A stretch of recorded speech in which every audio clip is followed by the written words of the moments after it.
আসসালামু আলাইকুম। বর্তমান ইন্টারিম সরকারটি সংবিধান অনুযায়ী গঠিত হয়নি, অর্থাৎ এটি একটি অসাংবিধানিক সরকার। আবার বর্তমান যে সংবিধানটি আছে সেই সংবিধানটিকে কিন্তু স্থগিত করা হয়নি, মানে এই সংবিধান অনুযায়ী দেশ চলছে।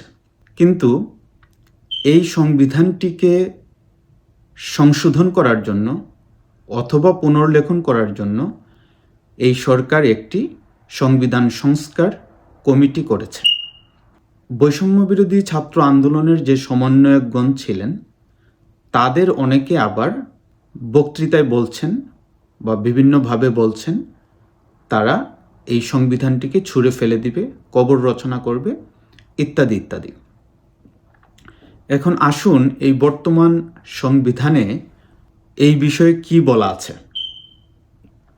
বর্তমান সংবিধানের অনুচ্ছেদ 7-এর ক-তে বলা হয়েছে, 7-এর ক দফা 1, কোনো ব্যক্তি শক্তি প্রদর্শন বা শক্তি প্রয়োগের মাধ্যমে বা অন্য কোনো অসাংবিধানিক পন্থায় এই সংবিধান বা ইহার কোনো অনুচ্ছেদ রদ, রহিত বা বাতিল বা স্থগিত করিলে, কিংবা উহা করিবার জন্য উদ্যোগ গ্রহণ বা ষড়যন্ত্র করিলে, কিংবা এই সংবিধান বা ইহার কোনো বিধানের প্রতি নাগরিকের আস্থা, বিশ্বাস বা প্রত্যয় পরাহত করিলে, কিংবা উহা করিবার জন্য উদ্যোগ গ্রহণ বা ষড়যন্ত্র করিলে তাহার এই কার্য রাষ্ট্রদ্রোহিতা হইবে এবং ওই ব্যক্তি রাষ্ট্রদ্রোহিতার অপরাধে দোষী হইবে।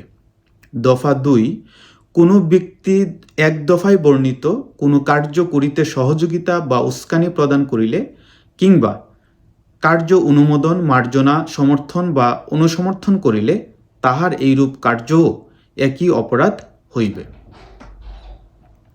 এখন বর্তমান সরকার এবং যে বৈষম্য বিরোধী ছাত্র আন্দোলনের নেতৃবৃন্দ যেই কাজটি করছেন সেই কাজটি কিন্তু এই সংবিধানের অনুচ্ছেদ 7-এর ক অনুযায়ী রাষ্ট্রদ্রোহিতার অপরাধ হচ্ছে। দফা 3-এ, একই অনুচ্ছেদের দফা 3-এ বলা হয়েছে, এই অনুচ্ছেদে বর্ণিত অপরাধে দোষী ব্যক্তি প্রচলিত আইনে অন্যান্য অপরাধের জন্য নির্ধারিত দণ্ডের মধ্যে সর্বোচ্চ দণ্ডে দণ্ডিত হইবে। সর্বোচ্চ দণ্ডে দণ্ডিত হইবে তার মানে হচ্ছে বাংলাদেশের যে প্রচলিত আইন, সেই প্রচলিত আইন অনুযায়ী আপনারা জানেন যে সর্বোচ্চ শাস্তি হচ্ছে মৃত্যুদণ্ড।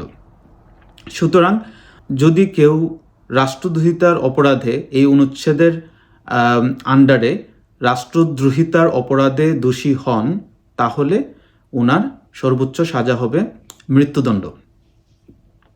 এখন আসুন সাংবিধানিক পন্থা তাহলে কোনটি? এই সংবিধানেরই অনুচ্ছেদ 142-এ বলা হয়েছে কোন পন্থায় আপনি সংবিধান সংশোধন করতে পারবেন।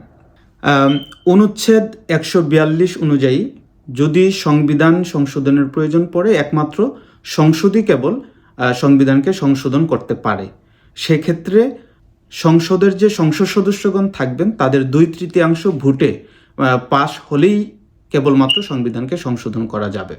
সুতরাং সাংবিধানিক পন্থা ব্যতিরেকে, অর্থাৎ 142 ধারা অনুসরণ না করে যদি সংবিধান সংশোধনের উদ্যোগ গ্রহণ করা হয়, যেটি ইতিমধ্যে করা হয়েছে, অথবা এটি করার জন্য যারা সমর্থন দিয়েছেন বা উস্কানি দিয়েছেন, তারাও কিন্তু এই অনুচ্ছেদ 7-এর ক অনুযায়ী রাষ্ট্রদ্রোহিতার অপরাধে দোষী হতে পারেন। এখন ভবিষ্যতে যদি কোনোদিন আওয়ামী লীগ ক্ষমতায় আসে, তাহলে কিন্তু এই বিচার হতে পারে, এই 7-এর ক এর আন্ডারে আপনারা দোষী সাব্যস্ত হতে পারেন। অথবা কোনোদিন বিএনপিও যদি ক্ষমতায় আসে, তারাও যদি মনে করে যে ডক্টর মোহাম্মদ ইউনূসের সরকার আমাদের সাথে ভালো আচরণ করেনি, অনেক তালবাহানা আমাদের সাথে করেছে, তারাও কিন্তু চাইলে এই সংবিধানের আন্ডারে, এই অনুচ্ছেদের আন্ডারে তাদের বিচার করতে পারে যারা এই উদ্যোগ গ্রহণ করেছেন। সবাইকে ধন্যবাদ।